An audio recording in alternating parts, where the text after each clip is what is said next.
is you that I love. It is you, my Lord and King. I apprehend to know and be known you. It is you, it is you that I worship. Holy, holy, worthy, yes, you're worthy. How I love you, Lord. It is you, it is you, it is you, it is you that I love.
trumpet of the Lord shall sound, and time shall be no more, and the morning breaks eternal, bright and fair.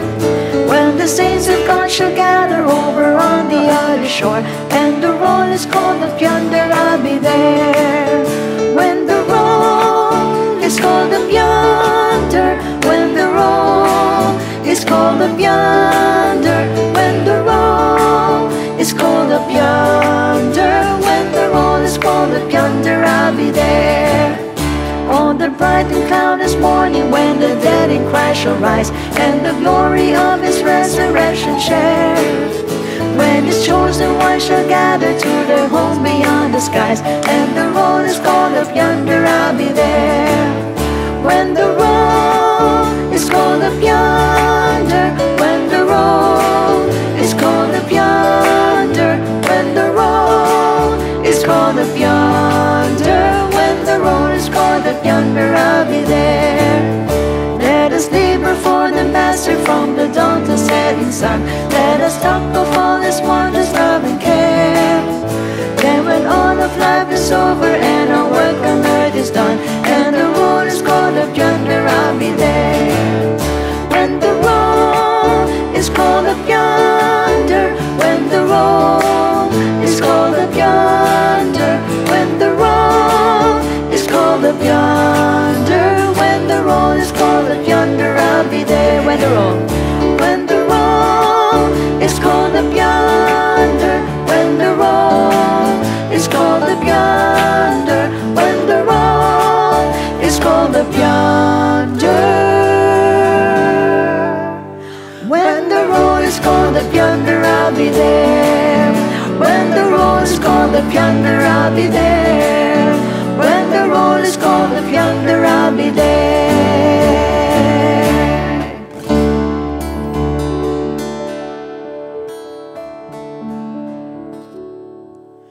Praise the Lord sa pumapagpalang gabi sa inyo po lahat. Maraming salamat sa ating Panginoon for this wonderful opportunity. Yan po sa ating pong beloved Bishop Luwin, Pastor Norma, for allowing me to stand before you. So ngayon po ay napakahalaga po ng ating pong pag-uusapan o ang ating pong pag-aaralan. So hoping na lahat po tayo ay makinig po na maigi at intindihin po natin ang salita ng ating Panginoon. Dahil isa po ito sa maganda po na pag-uusapan po natin. So sa hindi po pagtatagal mga kapatid, tayo po muna yung humingi ng gabay sa ating Panginoon. Yuko natin po ang ating mga ulo. Tayo po yung manalangin. Lord, maraming salamat Panginoon sa dakilang araw na ito na binigay niyo po sa amin. Patuloy o Diyos, humingi kami ng awat habag sa inyo. Linisin mo aming mga puso't isipan at gawin niyo po kaming karapat dapat sa dakilang gawain na ito. Ikaw po ang manguna, hiya mo yung spirit of conviction mo ang dumaloy sa puso ng bawat sa po sa amin na nandirito. Ikaw po ang manguna sa iyong likod, hiya mo yung kalooban mo lamang ang aking masabi, Panginoon. Again, we ask for your wisdom, your knowledge, and your understanding. At hayaan mo, Panginoon, na buksan mo ang aming mga puso, ay maisip at ito po, Lord, ay tumimo sa aming lahat at ito po'y mai-apply namin sa aming pang-araw-araw na buhay. Muli, binabalik namin sa inyo lahat na kadakilan at kapurihan sa dakil at matamis sa pangalan mo. In Jesus' name, Amen.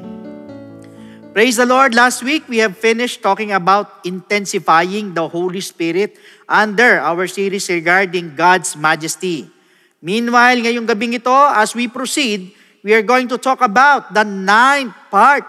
So, pang-siyam na po tayo, which is intensifying the grace of giving.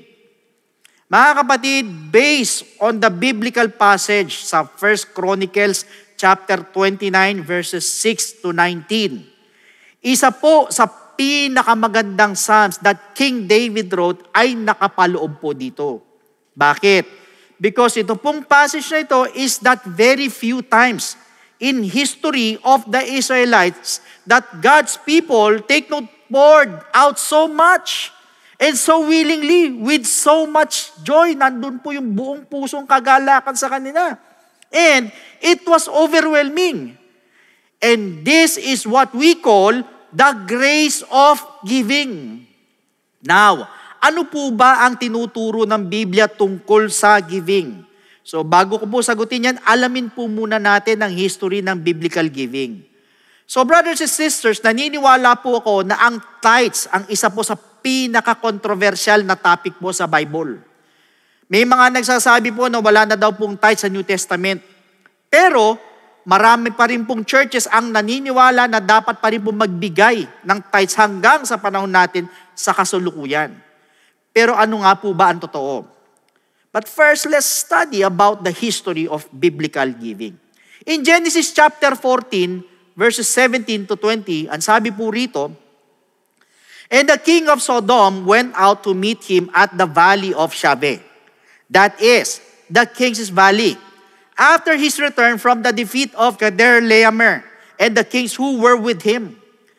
Then, Melchizedek, king of Salem, brought out bread and wine. Ulitin ko ang sabi, brought out bread and wine. He was the priest of God Most High. And he blessed him and said, "Blessed be Abram of God Most High, possessor of heaven and earth." Verse 20, "And blessed be God Most High, who has delivered your enemies into your hand." And he gave him a tithe of all. So as a background, mga kapatid, ito po si Lot was kidnapped by the 4 enemy kings of Sodom. So Lot then, by this time, was living in Sodom. So ito po si Abraham came and swooped in with victory. And won everything back. So naibalik niya po lahat ng kinuha po ng kaaway, kasama po si Lot po dyan na na-recover po niya. At yung po mga kinuhang mga tao, pati po yung mga ari-arian at yung pong lahat ng mga tinatawag na goods. However, upon Abraham's return, magmula po sa victory, sinalubong po ngayon siya ni Melchizedek. Ang tanong, sino po ba si Melchizedek? Brothers and sisters, for information, he was the king of Salem.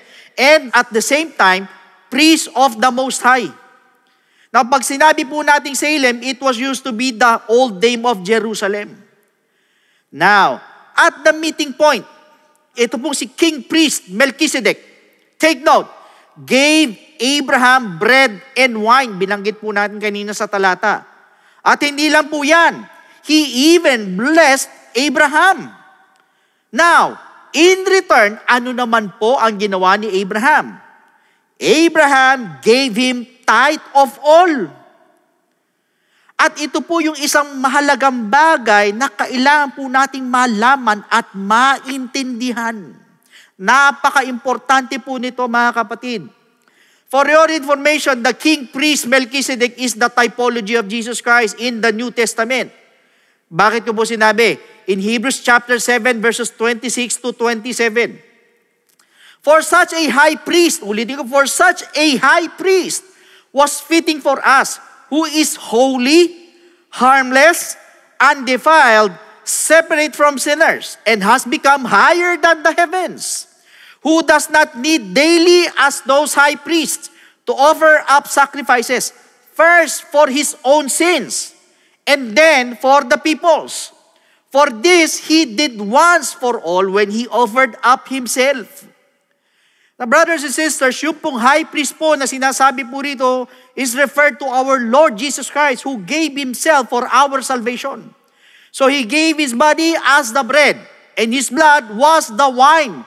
Nakatulad po ng literal po na binigay po ni Melchizedek yung pong bread and wine kay Abraham. Na kung babasahin po natin sa Luke 22 verses 19 to 20.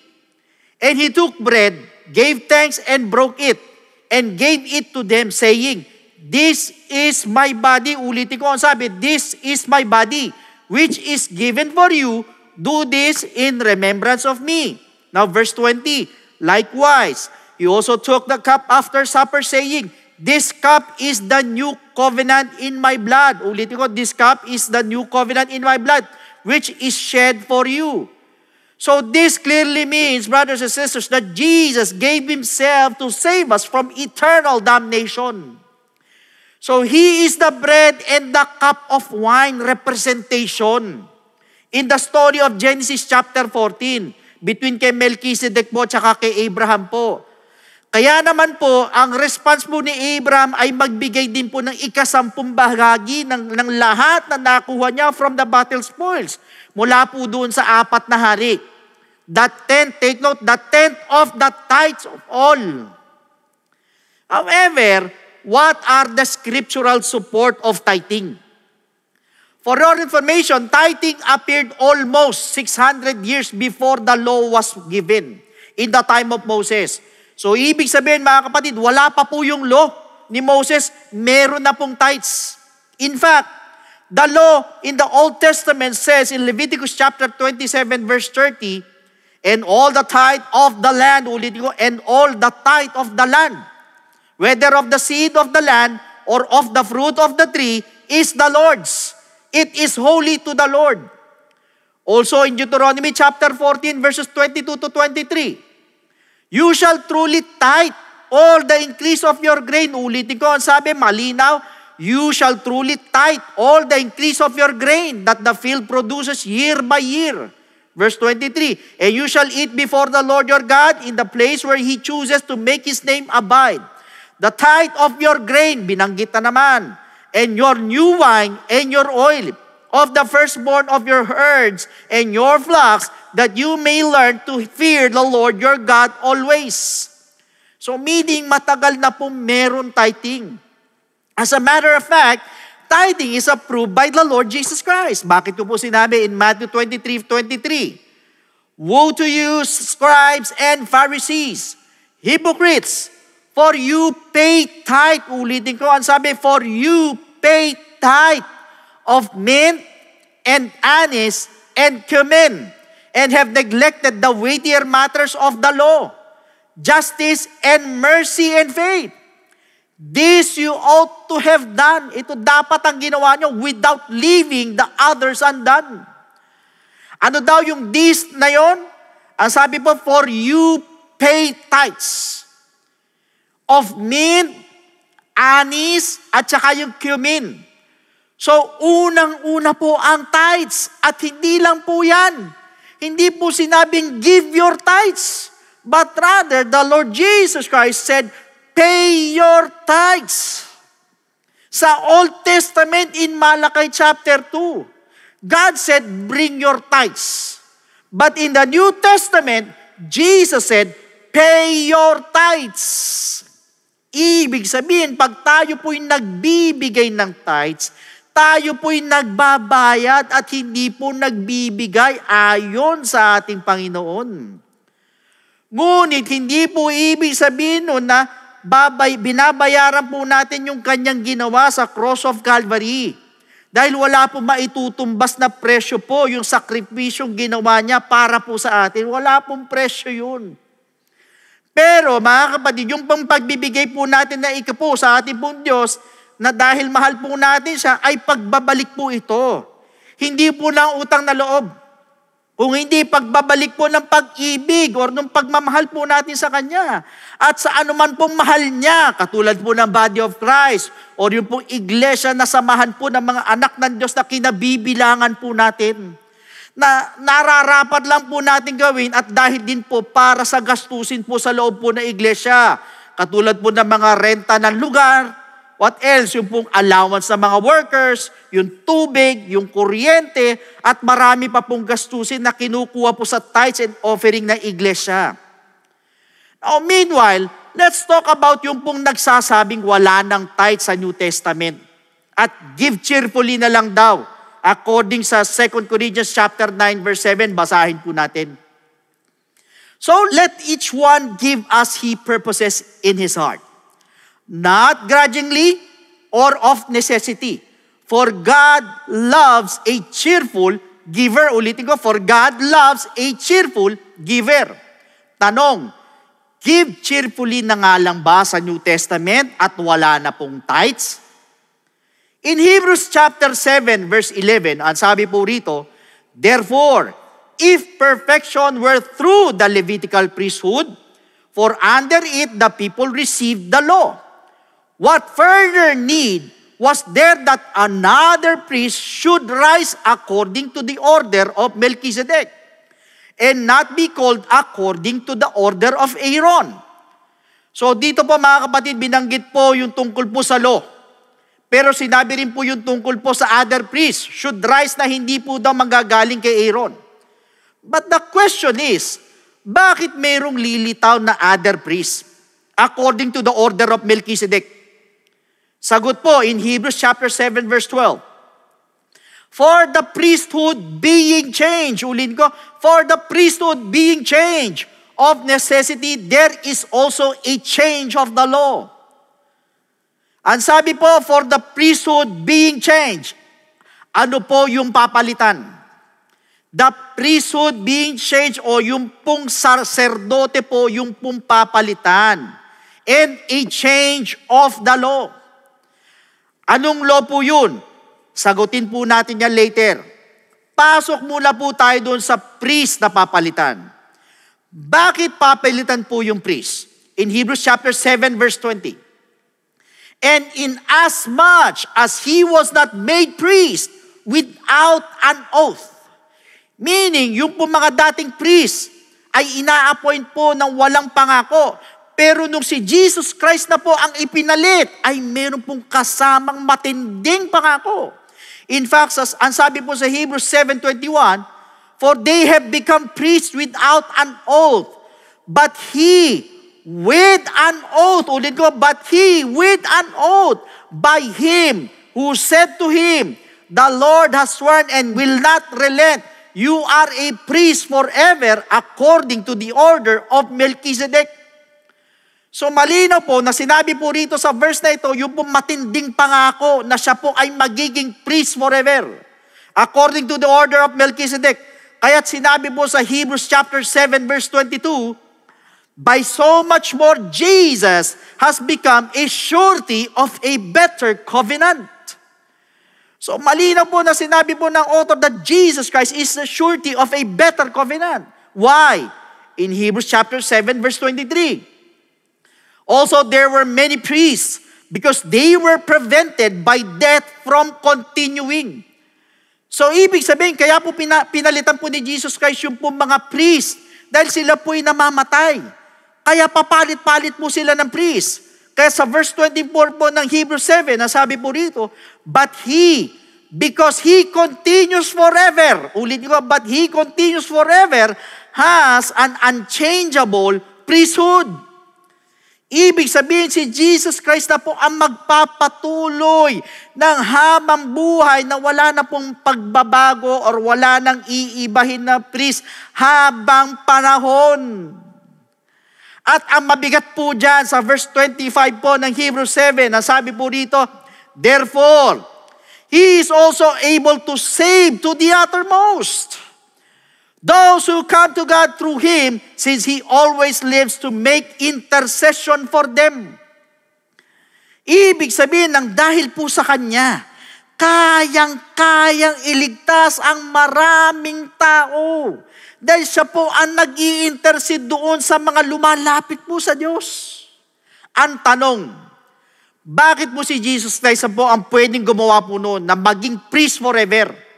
In Hebrews chapter 7 verse 26, for such a high priest was fitting for us, who is holy, harmless, undefiled, separate from sinners, and has become higher than the heavens. Meaning, mga kapatid, siya lang po yung nararapat na high priest. Why? Dahil siya po ay holy, siya po ay harmless, siya po ay undefiled or hindi po siya namantsahan. Nakabukod po sa mga makasalanan at naging mas mataas pa sa langit. Yan po yung high priest natin ngayon, none other than Jesus Christ. At hindi lang po yan. Ang sabi po sa Hebrews 7:27, who does not need daily as those high priests to offer up sacrifices. First, for his own sins, and then for the people's. For this, he did once for all when he offered up himself. So malinaw po na sinabi po ng Bible na hindi na kailangan ng araw-araw na pag-aalay na ginagawa po ng mga pari sa Old Testament. Una, para sa kasalanan po mismo nila. Pangalawa, sa kasalanan ng mga tao. Pero sa ating high priest na si Jesus Christ, minsan lang niyang ginawa ito nung inalay po niya yung kanyang katawan sa cross of Calvary at yun na po yung unang law na pinalitan. Now, the second law in Hebrews chapter 10 verse 5.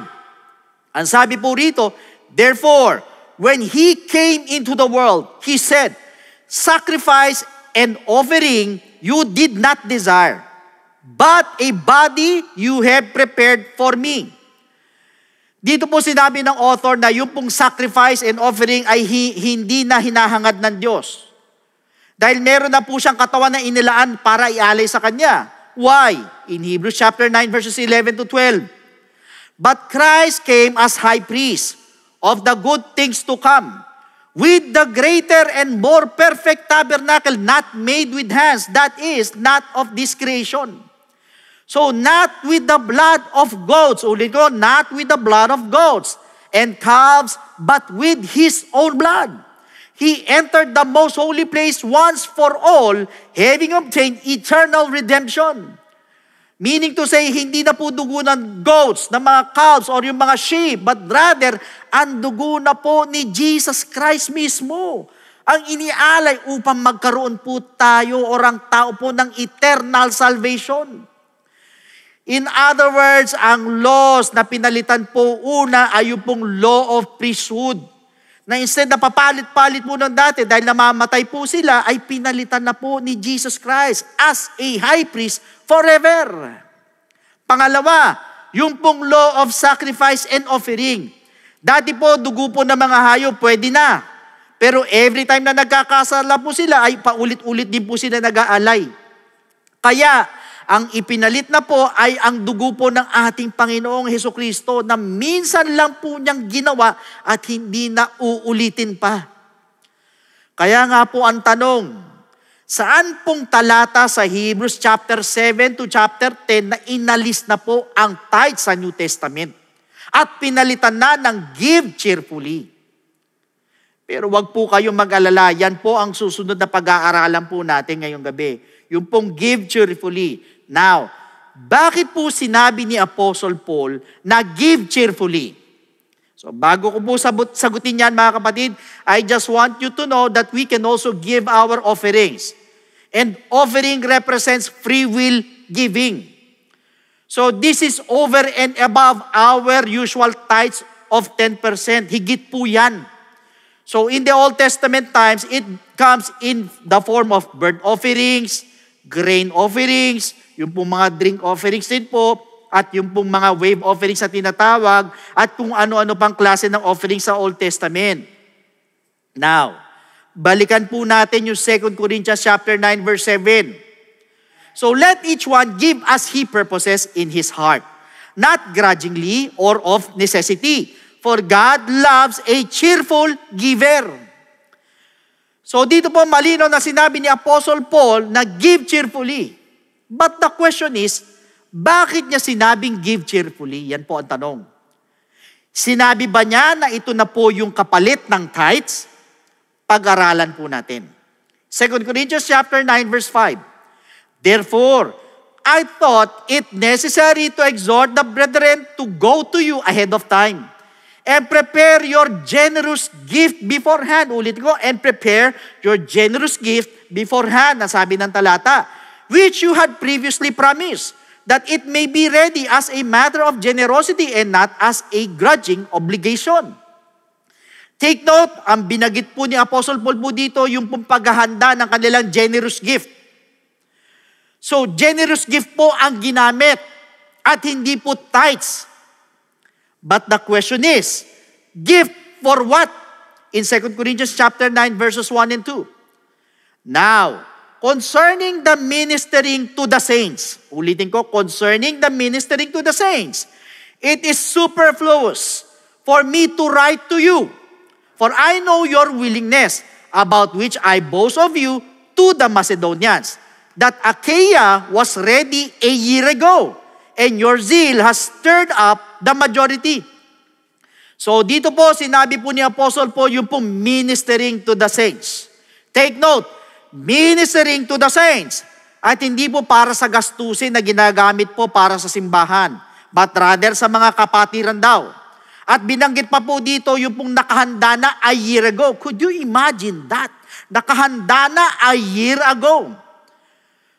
Ang tithes po ba, mga kapatid, ang tanong, pinaghahandaan po ba yan a year ago? Or binibigay po natin yan sa church linggo-linggo?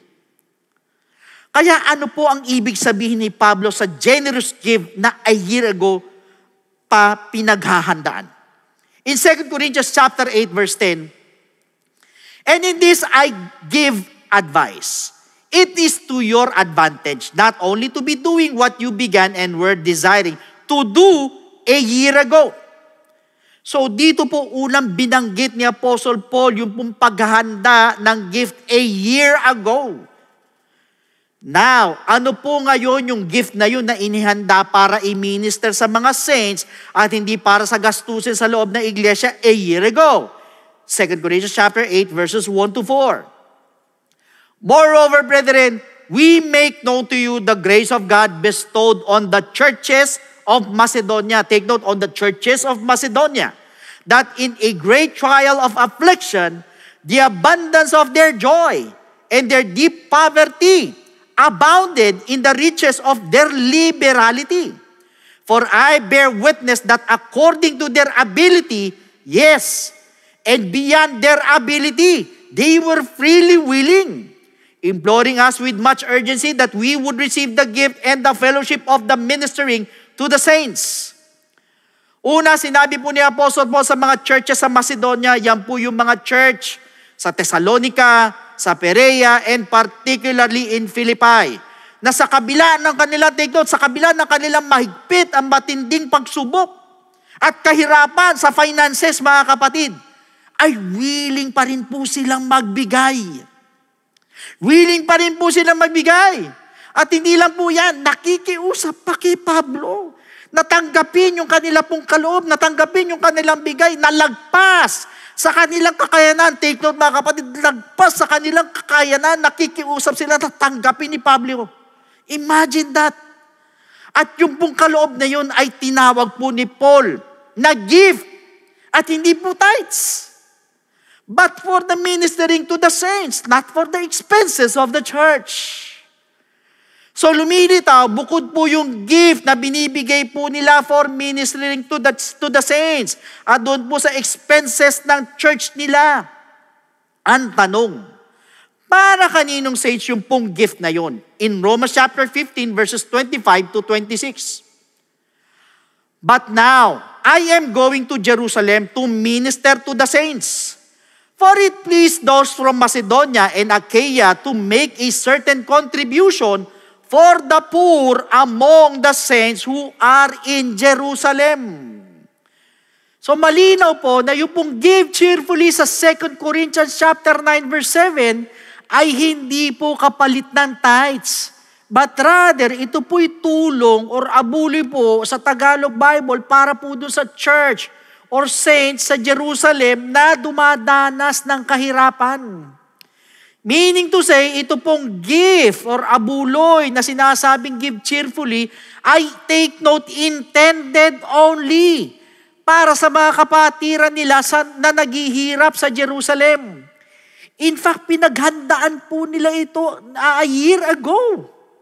Now, kung yung pong gift na yan or yung abuloy na yan ay intended sa mga kapatiran nila naghihirap sa Jerusalem, at yun na ang kapalit ng tithes and offering nila, saan ngayong kukuha ng panggastos yung church na sinasabi ni Apostle Paul na mag-give cheerfully sa ngayong kukuha?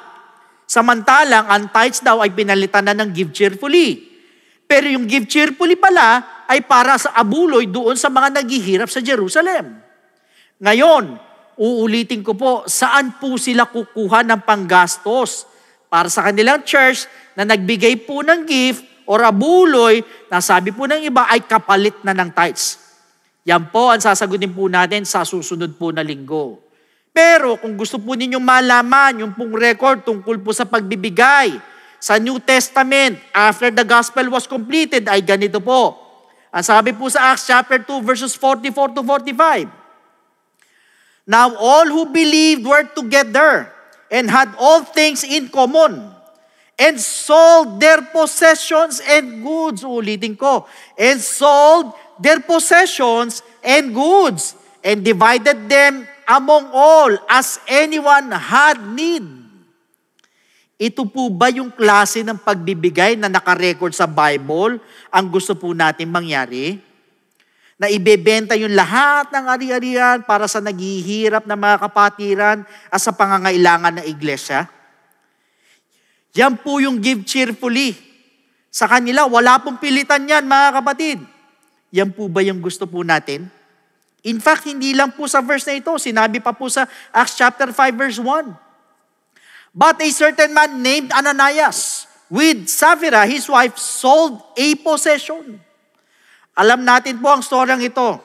Binenta niya po yung ari-arian niya at hindi niya po binigay lahat dahil hindi naman po nire-require ibigay lahat. But rather, give cheerfully. Pero nung magsinungaling po siya, on the spot, ano nangyari? Pareha po silang dalawang mag-asawa na matay. So ito po ba yung gusto nyong klase ng pagbibigay? At ito po ba yung kalooban po ng Lord na klase ng pagbibigay sa New Testament? Sa susunod na linggo po, malalaman po natin. Pero pagdating po sa pagbibigay, ay wala na pong tatalo sa ating Panginoong Jesucristo. Dahil sa John chapter 3 verse 16, siya po ang unang nagbigay. Binigay niya yung bugtong na anak niya, binigay niya yung sarili niya, yung buhay niya. Kaya lang po ang tanong, sa paano pong paraan? That is through the gospel of Jesus Christ that we need to believe for us to be saved. Now, pag sinabi po nating salvation, so please listen to me, especially to all our first-time viewers. Ang sabi po sa Ephesians chapter 2 verse 8, for by grace you have been saved through faith. Ulit ko, for by grace you have been saved through faith and that not of yourselves, it is the gift of God. Malinaw po na sinabi ng talata that we are saved by grace through faith. Kaya lang po ang tanong, saan po tayo mananampalataya at maniniwala? It is found in 1 Corinthians chapter 15 verses 1 to 4. Moreover, brethren, I declare to you the gospel which I preached to you, which also you received and in which you stand, by which also you are saved. Ulitin ko, malinaw po na sinabi ng talata, by which also you are saved, if you hold fast that word which I preached to you, unless you believed in vain. For I delivered to you first of all that which I also received, that Christ died for our sins according to the Scriptures, and that He was buried, and that He rose again the third day according to the Scriptures. So madalit sabi, we need to believe in the gospel of Jesus Christ. Yung pong death of Christ, yung burial of Jesus Christ, at yung pong resurrection of Jesus Christ. Tatlo po yan na kailangan po natin paniwalaan. Yung pong death, burial, and resurrection of Jesus Christ. Kaya lang po ang tanong, is believing enough? Pag tayo po ba'y naniwala at nanampalataya, wala na po tayong gagawin, tutuldok na po tayo dun or hihinto na po tayo dun. Alam niyo po, sabi po sa 1 Peter chapter 4 verse 17, for the time has come for judgment to begin at the house of God. And if it begins with us first, what will be the end of those who do not obey the gospel of God? Ano daw ang katatapusan? Ano daw ang dulo doon sa hindi sumunod sa gospel ng ating Panginoon? Sa madalit sabi, the gospel of Christ must be obeyed. Pag tayo nanampalataya, tayo po'y naniwala, kailangan lakipan po natin ang pagsunod. Hindi po tayo matatapos sa believing, but rather we need to obey the gospel. Kaya lang po, sa paano pong paraan or paano po tayo susunod. In the book of Acts chapter 2 verse 38, then Peter said to them, repent, and let every one of you be baptized in the name of Jesus Christ. Ulitin ko, be baptized in the name of Jesus Christ. Hindi po sa ibang pangalan babautismuhan, kundi sa pangalan ng ating Panginoong Jesucristo for the remission of sins. And you shall receive the gift of the Holy Spirit. Now, unang-una is repentance. Tayo po'y magsisisi po ng ating po mga kasalanan. We're going to ask for forgiveness at naniniwala po ako kahit pakiramdam mo, ang dami mong kapalpakan, ang dami mong nagawang kasalanan sa ating Panginoon, believe me, basta nandun po yung genuine repentance sa ating mga puso dahil dyan po nakatingin ang ating Diyos. Hindi po sa nagawa natin, kundi yung pong taos-pusong pagsisisi sa ating mga puso. Yan ang tinitignan ng ating Diyos. Maniwala ka sa akin, the Lord is willing and able to forgive your sins. At dyan din po papasok yung pong death to sin. So yun po yung unang step, we need to repent. Second, we need to be baptized in the name of Jesus Christ. So tayo naman po'y babautismon sa tubig. Ilulubog po tayo sa tubig in the name of Jesus Christ po yan. At ang sabi po sa Romans chapter 6 verse 4, therefore, we were buried with Him through baptism into death. Ulitin ko, we were buried with Him through baptism into death, that just as Christ was raised from the dead by the glory of the Father, even so we also should walk in newness of life. Sa madali sabi, we need to be baptized in the name of Jesus Christ. Why? Dahil para bagang nililibing naman po natin yung ating po mga kasalanan, kasabay naman po ng paglilibing kay Kristo. Hindi po ito paghuhugas ng katawan, kundi ito po'y paghuhugas or pag-aalis po ng ating pong mga kasalanan. So yan po yung pangalawang step. We need to be baptized in the name of Jesus Christ. Now the third step is we need to receive the gift of the Holy Spirit. Diyan naman po, tapasok ang ating transformation, yung ating mga regeneration. So sa madali sabi, tayo mababago na po. Na binanggit po sa Romans chapter 8 verse 11, gayon din po sa Titus chapter 3 verse 5. In fact, once we receive the gift of the Holy Spirit, we are also receiving power. Powers and power to overcome all our weaknesses. Lahat tayo may kahinaan. Aminin nyo man hindi. Sa lahat ng mga first-time viewers po dito, even I myself, I have my own weakness. But you know what? Once you receive the gift or the gift of the Holy Spirit, yan po yung sinasabing power. Powers and power to overcome yung lahat ng ating pumakahinaan. And also the power to overcome all the evil forces of darkness in our lives. At yan din po, yung magpapaalala po sa atin para makasunod po sa kalooban ng ating Panginoon. So take note, ito po tatlong bagay na ito ay kailangan maganap po sa ating po mga buhay. First, we need to repent. Second, we need to be baptized in the name of Jesus Christ. And thirdly, we need to receive the gift of the Holy Spirit. And that is what we call the good news. And that is the gospel of Jesus Christ. So at this moment, sa lahat po ng gustong tumanggap sa ating Panginoon, pwede po ba na itaas po ninyo yung dalawang kamay bilang tanda ng pagsuko? Yuko po ninyo yung mga ulo and please repeat after me with this prayer.